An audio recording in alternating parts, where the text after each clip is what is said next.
I'd love to welcome our presenter, Sandra Gessing, to talk about the U.S. Research Software Association. Software Engineering Association. She'll tell you the real title. Sorry, I'll go away. Bye. Oh, thank you so much, Sean, and thanks for having me. So I will share my screen and start the presentation. And yeah, I'm Sandra Gesing. I'm the Executive Director of the US Research Software Engineer Association. And I'm only since November 23, so it's all pretty new. I will go into more details. So we are a volunteer organization like Chai Hack Night and nonprofit. And with that, yeah, research software engineers are hidden contributors. So that might remind you of a movie, The Human Computers, already late in the 19th century. There were, at Harvard, the human computers, and since 1935 at NASA. And these were the real hidden figures. If you have seen the movie, if you haven't seen the movie, I suggest you watch it. It's really good. And yeah, they were really contributing so much in NASA and were more the hidden figures always in the big background. They did all the computer stuff, yes. And Hidden Ref, that is from the UK, the Research Excellence Framework, and where people really looking at to celebrate all research output, because you probably have heard about all this, around the projects that we can see now, the black holes, that we have pictures of those, that next-gen sequencing, that we find all the genomes, and it's possible through research software. So really talking about research software engineers, it's not happening yet. So therefore, these hidden roles is something we want to support, and especially the research software engineers, because these are all contributors who are really essential for the research enterprise, but not incentivized to stay in academia or recognized. And this is what US-RSE would like to change. So what is a research software engineer? There are several definitions out there, and we like really the inclusive definition. For our community in the US, also the UK has a very inclusive one. But so it's really about that somebody uses expertise to program to advance research. These could be researchers, these could be also full-time software engineers, and also everyone in between. And we are also happy to welcome anyone who will be an ally to us, supporting research software engineers to have a career path. So if we look at research software engineers, so often in academia at the national labs, 50% have neither a formal nor an informal training in software engineering. And there is really a lack of career path in the US, and also a lack of incentive to stay in academia and national labs. So industry is a little bit better already about it, but it's also there is still a lot of need for community. And if you look at this picture here, so it's really researchers say that they're used to 95% in the US research software for their research, and even couldn't do it without to 63%. So research software engineers and their work is really important. So how did it all start? So it started in the UK, and 2012 was a collaborations workshop from the Software Sustainability Institute. And so this research software engineer expression term was coined. And then the association formed in 2013. And since 2019, there's a Society of Research Software Engineering. That is how it started. And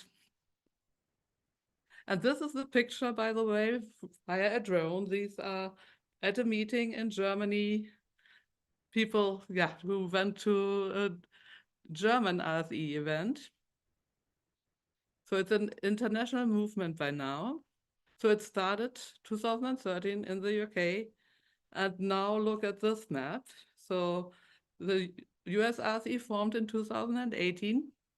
The German RSE association formed in 2016, I think. There's one in Belgium. There are the Nordic countries, Africa, New Zealand and Australia and Asia. So it's really a worldwide movement. And if we look at US-RSE, the first steps, so in 2017, 2018, there was a survey about RSEs, and we had 175 responses. And 12 responded with interest to build a national community. And there was a first international RSE leaders meeting in the UK and 5 US delegates. Do you see the pictures there? And I'm somewhere in there, in the back. And so 2018, our first Slack workspace and first website went live. And then we had the steering committee. So I'm one of the founding steering committee members. So our mission is really building community, to create this professional community that people can share knowledge, have connections and resources, that they don't feel in a silo. We advocate for RSEs. You heard that already, that I feel like this is a hidden role in research, and that we really show the impact on research to highlight the critical and valuable role. And we provide resources like information, material. I will show a little bit about that, and also resources for RSE groups. And also important topic for us is diversity, equity, and inclusion. We had our first conference last year in Chicago in October, and 70% were white male. So we really need to, work more on a diverse community. So it's a grassroots organization. So our members are really from different groups. So one side really writing and contributing research software and university, national lab, institutes, companies. And then people who are interested in research software engineer careers, like researchers, students, software engineers. And then the ones who identify as allies. And we need many allies, because to make a cultural change, you need allies. So happy to welcome everyone in the community who's interested in this. So the membership grows since 2018. So we started with 20 people, and we are now at about 2,000, over 2,300. So this was really an online community. It is worldwide too, US-wide. So these are all our US-RSE members.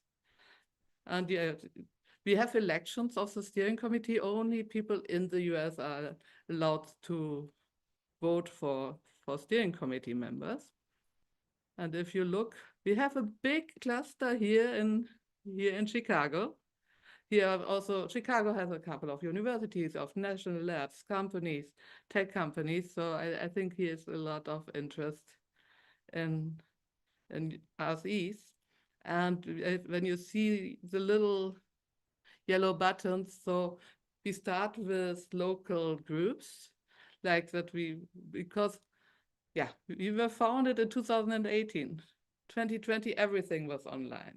I mean, it was COVID time. And so this is now really where we try to have also some localized activities, and for example, partnering with Chai Hack Night. It's one of the things we are looking into. So what are we doing? We have a website. We have a monthly newsletter. We work like Chai Hack Night on a Slack workspace. We have a LinkedIn, Twitter, and Mastodon account. We have a job board also. That is also quite successful. So if you have also jobs in Chicago that could fit, send us your jobs. We can also announce them on the job board. And we have a YouTube channel. So we have monthly community calls. We are not weekly, but we are monthly, an annual conference. We have a funder speaker series. So this is paused until next year. Again, we do them. We have a diversity, equity, inclusion speaker series, and education and training speaker series. And this is, by the way, a picture from last year from from the Chicago conference. We were 250 people. We tried to find a spot where we can get everyone in the picture. We got, I think, almost everyone in the picture. It was directly at the University of Illinois, Chicago, at the Student Center. Yeah, and we have, for example, booths at supercomputing, and we are happy also to, look at workshops if you have interesting workshops or other possibilities for events. Please reach out to us. So we have also working groups. So the topics are a little bit more around research software engineering, but we are really open also to do something for the public good. So here are some examples, like we have a code of conduct and moderation, we have code review, we have a DEI working group, education and training, we have mentorship programs, for example, if that's interesting as a mentor or mentee for you, something about user experience or websites, and yeah, regional and affinity groups, as I said. So in Chicago, I try to build that a little bit more from scratch. And we have affinity groups, like, for example, the RSE Group Leaders Network is discussing how to build RSE teams, how to, deal with the situation that it's not always known and HR doesn't know. And yeah, so it's a really good group to join if you're building groups. And we have, for example, developed a career guidebook with the Academic Data Science Alliance, and it's over 100 pages, but it's around hiring, managing, and retaining data scientists and research software engineers in academia. So we have 4,000 downloads and 9,000 views. That is not too bad. It's published for a little bit more than half a year. And we have also a brochure with IEEE, Computer Society, about creating a career path and a career for research software engineers. And we getting started with the RSE movement within an organization. For example, if you are at an organization that has a couple of RSEs or would need a couple of RSEs, so that is how to start maybe with building community.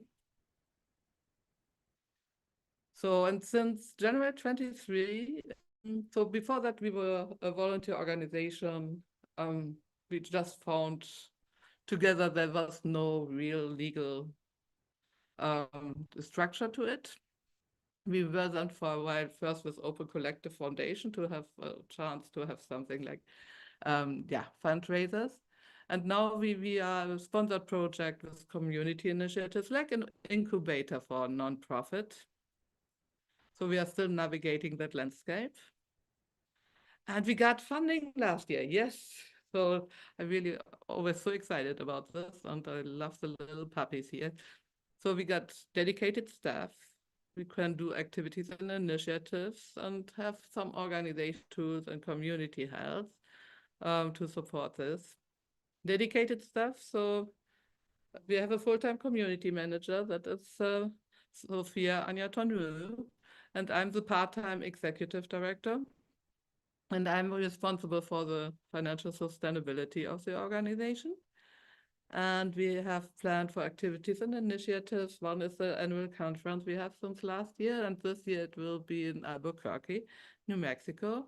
We have community funds to provide funding to members, and not only to members, by the way. I will talk in a moment that you can also apply for funding.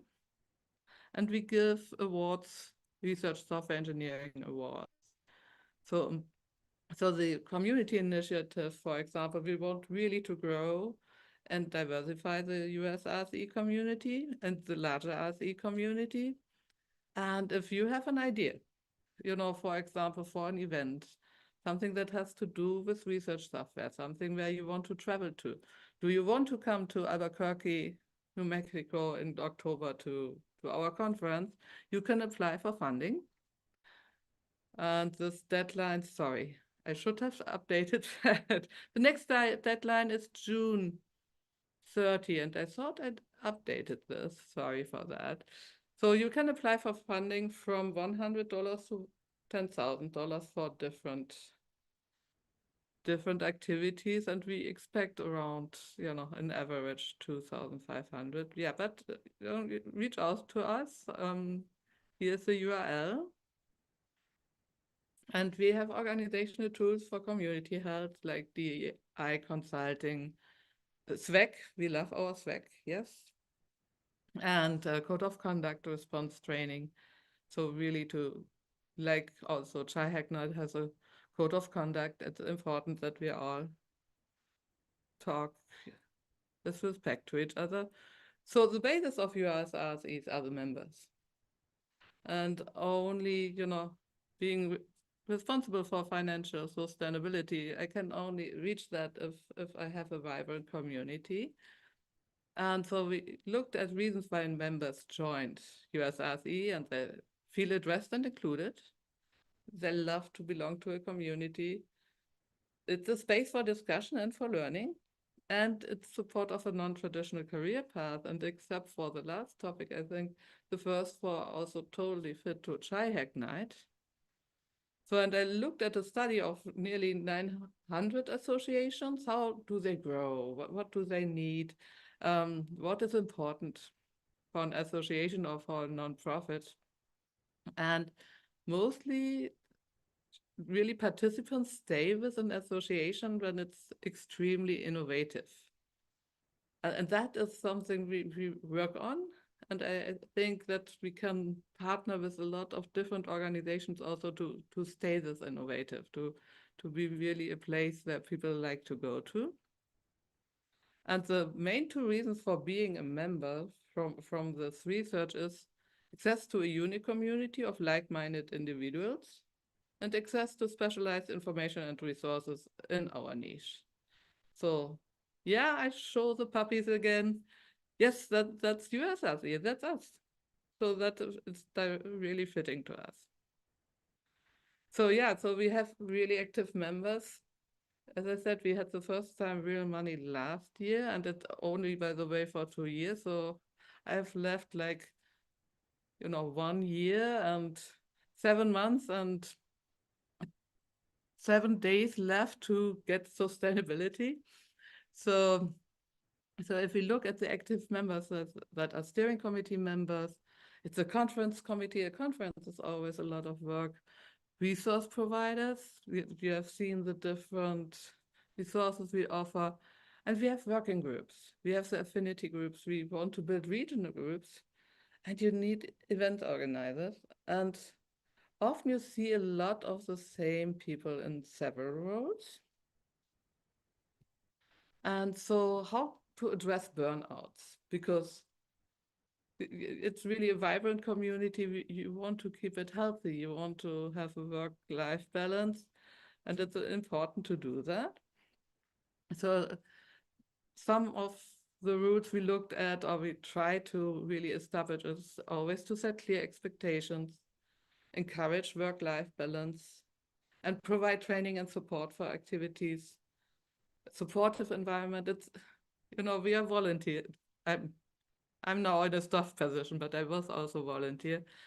Yeah, promote flexibility and talk about it openly. And it's important to celebrate success. I think it's really good to give awards for people who, for example, have done a lot for the organization, and also learn to delegate and empower other people and monitor the workload. With, also rotating responsibilities, encourage feedback and adaptation, and try to address burnout early if you recognize that about other volunteers. And some of our approaches is really, we define distinctive tasks such as taking care of our job board. It's a small task. It's, they're coming jobs in probably 2-3 times a week. So, and then people can rotate around that. The conference committee rotates. We have always 2 chairs per working group, so that if one, is maybe, on vacation or something, that always the working groups can continue, and still someone can also step out in between. we give funding for community activities, and we start now with member spotlights in the newsletter to show spotlights where people were very active to show that it's really appreciated. And we start with awards for active members. So the program goals are here. Yeah. Somehow I did repeat some of my slides here.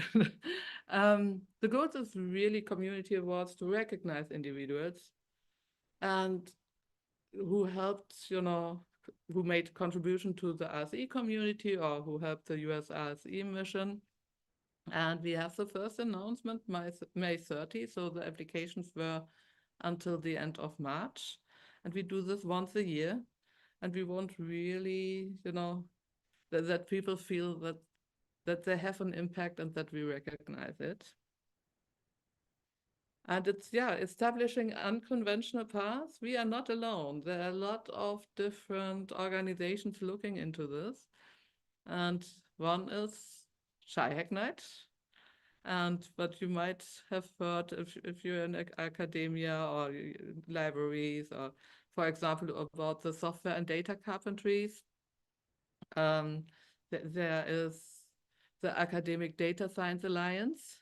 So there are several organizations who are looking in different career paths which are not established yet and unconventional for academia and national labs. So we want to establish it by changing academic culture to really recognize that it's beyond just always recognizing publications or bringing in funding, and to create a welcoming and sustainable environment. Because research software engineers probably could always get a good job in industry, which pays much better. But to keep people really in this line of work, we offer hopefully a welcoming and sustainable environment and we want to keep the grassroots character. And you can get involved. So most activity is happening in Slack for us. So you can post in any channel. You can create also a channel if you are interested in a topic. You can start an initiative or organize an activity and event. Yes. You can join a working group. You can start a working group if you want that. Is US-RSE only for HPC, national labs, universities? No. You can join if you are interested in research software engineering and anything related to it. And with that, thank you so much for your attention. And this is, by the way, on the right-hand side, that was our mascot from the conference in October. Everyone got a little unicorn. And since so many people asked me whether they can still get extra unicorns, this picture is exactly now 1 hour old. I got extra unicorns people can order in about 2 weeks from our website and for a donation. And with that, my talk is done. Thank you.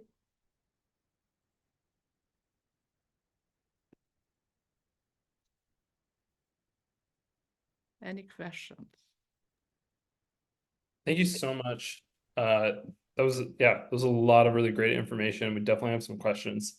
Really appreciate the presentation and sharing about this organization, and a lot of alignment, between what Hack Night is all about and what US-RSE is all about. So really excited to hear about all that. I think maybe like a good place to start at the top would actually be like for some of our audience members who might be like very new to tech. Can you like break down the difference for them of what a software engineer is and a research software engineer is?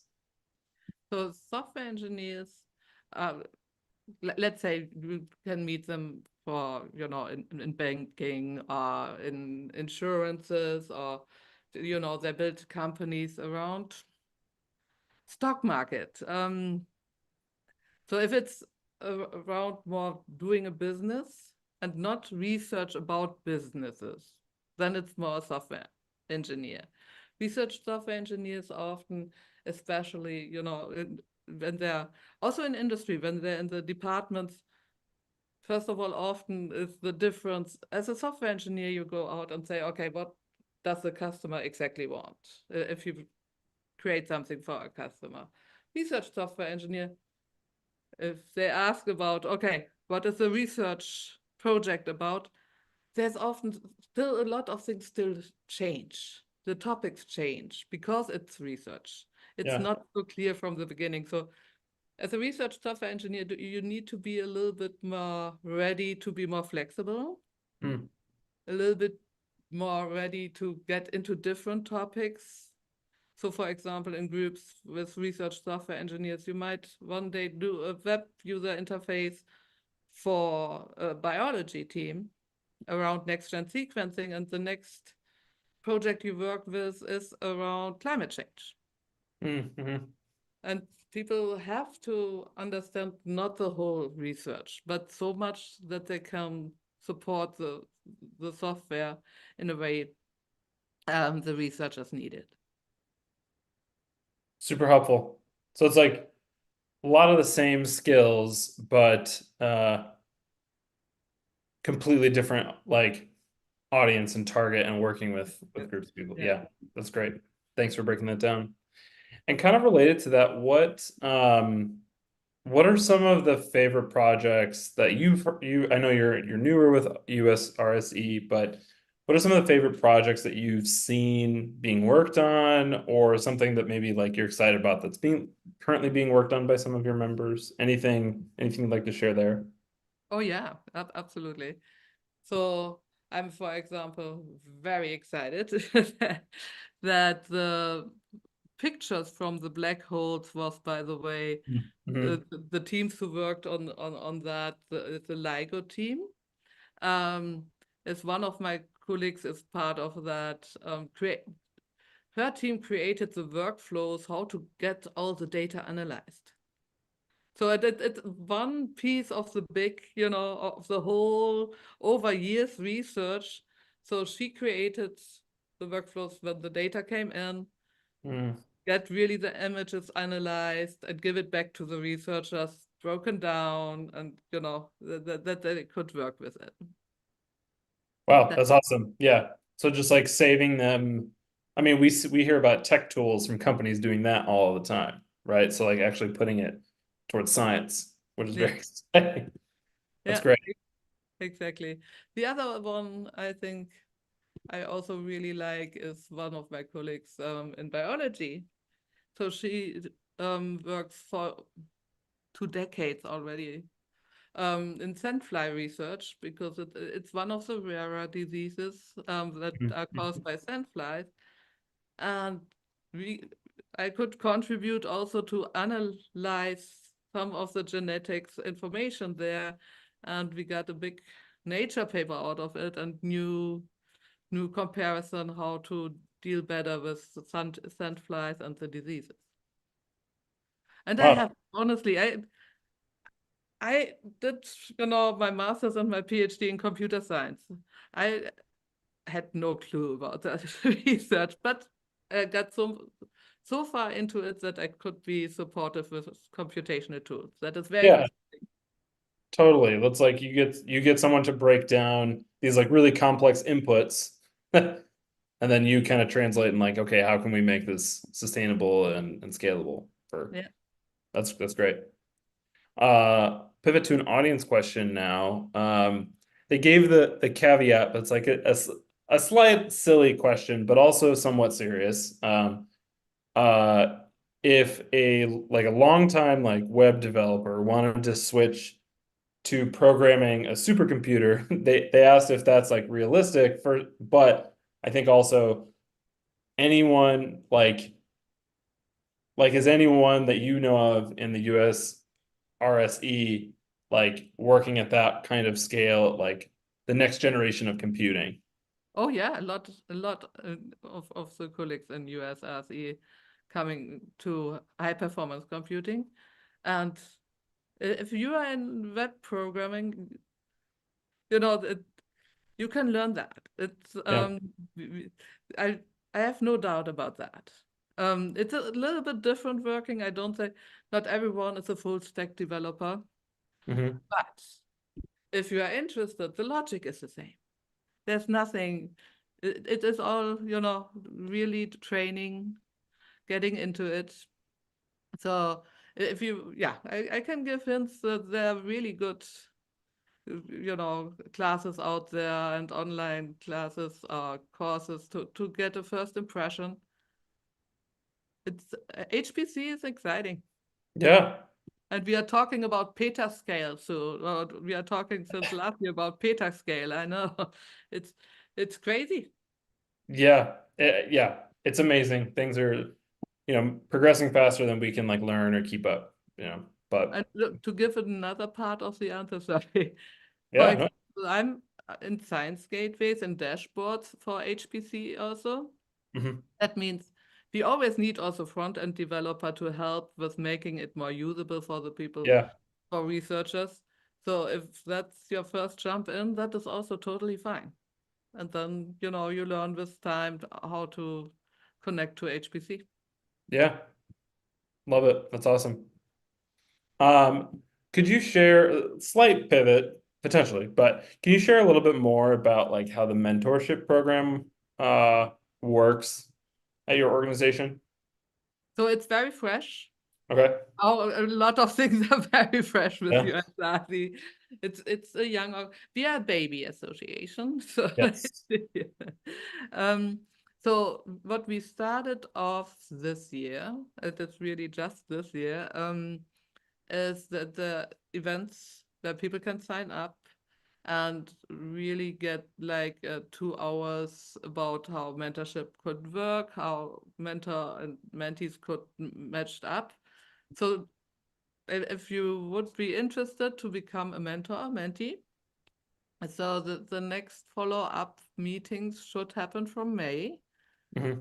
And then also there's the idea on the one hand side to have a one-to-one match up, but also to have group meetings where topics are discussed, where it's more about the topic and everyone can discuss how to deal in this kind of context. So Hmm. both formats are planned at the moment. Gotcha. Yeah, that's awesome. And then are folks like how often are folks meeting is just kind of dependent on Oh, schedule, pretty loose. yeah. So we have the monthly community calls, Yes. um, and then every working group decides their own schedule. Gotcha. Okay. So that is, for example, the diversity, equity, and inclusion working group meets Hmm. every 2 weeks. Gotcha. Okay. The mentorship, I think, is once a month by now. So they're still deciding how to continue with the program, what is a better and one-to-one mentorship can then anyhow the two people decide how often they want to meet. That Yeah. is the schedule for them. Um, so we have the training and education working groups. They meet once a month. Yeah. Okay. Awesome. We have another audience question. We heard earlier about people who do not have much formal software training but are involved with research. What do some of their career trajectories look like after kind of being involved with yours? I think you kind of talked about it a little bit at the beginning, but maybe if you could just refresh a little Oh, bit. yeah, absolutely. So because it's not a career path often yet. There's some university who are starting and where it's also really in HR, there's a job Yeah. description for it, but it's lacking mostly still in the US. So what happens is dependent on the organization that yeah, that some people get into a management position more or have more, their job is described as a postdoc or, so it's not yet a research software engineer. So that is what we try to work on, Hmm. that really changes and gets the appreciation. You don't have to be a postdoc to be a research software engineer. You can really have a different position and also so some of the jobs, for example, let's say Notre Dame and Princeton have now real career paths for people in this line of work. Are two of the examples. Um, Other universities try to mix it so that it's, that you get, for example, a role, a more managing role in a project to give you a chance to have a little bit more with more experience, also a little bit more, a career path, even though it doesn't have the name yet. Yeah. Um, yeah, it's still in yeah, we need to work on it. I think it's more like data scientists came up a couple of years ago. Research software engineers are, like 3-4 years behind that. So Yeah. it still has to take up more. Yeah. Yeah. And how do you feel like academia has kind of shaped yeah, how do you feel like academia has kind of shaped the job market for tech? Because there's kind like obviously there's some schools that have lots of funding for this type of work, right? Like Yeah. uh, So, but yeah, I don't know, but you see a lot of those people kind of get hired out by big tech companies who aren't doing this work anymore. So it's like, what is the, I don't know, any thoughts on that? oh yeah, definitely. I mean, that is exactly what I mean with cultural change. We need to make the people in the decision making positions understand Yeah, that this is a real, that if we lose everyone to industry, that research will suffer. So yeah, there is a slogan from the UK, like better software, better research. I really like that one, because yeah, if academia, and at the moment, most people we reach out to understand after I give them, for example, the one example that gets every academics is like, okay, the last time when your last PhD student left, how many of the software he developed, they developed, um, did can you still use? hmm, Or how much did disappear? Because they because they have it only on their laptop, or they did yeah, a couple of scripts, and now the next PhD student starts from scratch again, and that gets them. That's like, yeah, that's true. And I said, US-RSE want to change the situation, that give you professional help on the software side. So, yeah, yeah. So, yeah. but academia at the moment, yeah, let's say sadly, is still incentivizing mostly just publications and citations, Interesting. and getting in money with proposals, and not research products like research software. And that is what we are also working on, that it's recognized. If you are one of the developers of, let's say, the one that finds the next genome, you Yeah, should get recognition for that. yeah, Yeah. yeah. That totally makes sense. Let me see if we have any more audience questions. I don't think we do at the moment, but I'll ask one because I'm very personally curious because it was sounded very cool. Um, is how often, like I know there's like the funding to like kind of help travel, but like how often does this like does your group kind of go out to meet people from other obviously states or cities, but even like countries? Like how often are y'all gathering? So it depends, also. So the steering committee, for example, tries to be at several of conferences and to go to different events. So the steering committee is like 9 people, and with the community manager now, she's there since December, and me. So I I go, for example, in Chicago. I mean, US-RSE is US-wide, so I go also to other events. So I give a keynote in Texas in 2 weeks. I mean, we try to meet other people and also have Yeah, localized events regularly. Um, I would say I go not only to Chai Hack Night, but also to Chicago Innovation yeah, to meet people there. I do that, yeah, to all the events, or almost all, that is every 2 months. So other people, yeah, talking at different locations, conferences, meetings. It's hard to say, oh, we are going out, with different people 5 times a week or Yeah, a month or something. But yeah, we have outreach activities to different conferences, to different events, like like this one. awesome. I mean, this is a great organization to learn about. I'm definitely going to sign up for the newsletter. Hopefully, you get a few more than just one for this I talk. wanted to say joining is also free. It's free if just go online, look whether you like what is discussed, and there's no strings attached if you don't like it. I'm sure you're going to get a bunch of joins from today, if that's the right word. Anyway, but thank you so much. Really fantastic presentation. Really appreciate you taking the time to share. Um, And I think for us, we just have, I don't know, Josh, if you're able to pull up that slide for the last one. And then Sandra, you're very familiar with this last piece. Once we get the slide up, Yeah. we'll have to go say go forth and hack, and we'll do it, and it won't be in sequence, and it'll be perfect and amazing. So you get to join in that joy. Yeah. But just in a few moments here, you'll have maybe like a couple of minutes in between. Um, Hop on over to that Zoom link that's there, and if it's in Slack, we'll also post a reminder there as well. That's where the civic hacking portion will start for tonight. But virtually thank our presenter, Sandra. Thank you so much. It's fantastic. Really exciting to hear about your organization.